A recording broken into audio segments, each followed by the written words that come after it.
बकरीद यानी कि बलिदान का पर्व।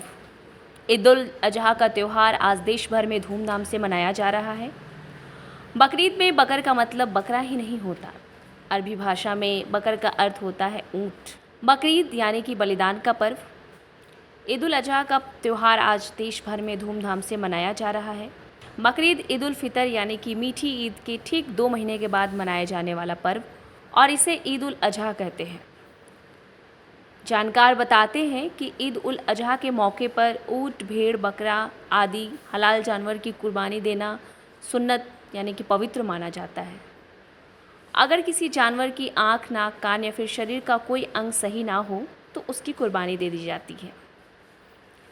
इस्लामिक मान्यताओं में ये बताया गया है कि जब पैगंबर मोहम्मद साहब को 90 साल की उम्र तक कोई संतान नहीं मिली तो खुदी की इबादत से उन्हें चांद सा बेटा इस्माइल मिला।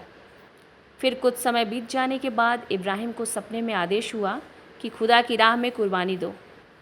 उन्होंने पहले ऊँट की कुर्बानी दी। उन्हें फिर से सपना आया कि अपनी सबसे प्यारी चीज़ खुदा पर कुर्बान कर दो। इस पर उन्होंने अपने सारे जानवर कुर्बान कर दिए।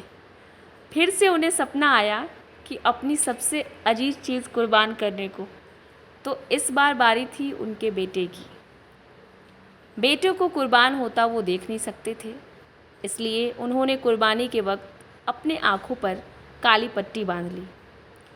कुर्बानी देने के बाद जब उन्होंने आँखों से पट्टी खोली तो इस्माइल को खेलते हुए देखा और इस्माइल की जगह पर एक बकरे की कुर्बानी हो चुकी थी। बस तभी से कुर्बानी की परंपरा चल पड़ी और हर साल ईद उल अजहा पर बकरे की कुर्बानी दी जाती है। बकरे की कुर्बानी के बाद गोश्त को कई सारे हिस्सों में बांटा जाता है। जानकार बताते हैं कि यह सलाह शरीयत में दी जाती है।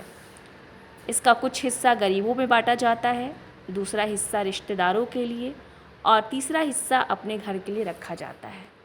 ऐसे कई सारे नियम और कानून हैं जिसके बदौलत इस पर्व को मनाया जाता है। यह पर्व मुस्लिम समुदाय का सबसे बड़ा पर्व माना जाता है। इस वर्ष आज यानी कि 17 जून को पूरा देश इस पर्व को काफ़ी धूमधाम से मना रहा है। ऐसे में आप सभी को बकरीद की ढेरों शुभकामनाएं।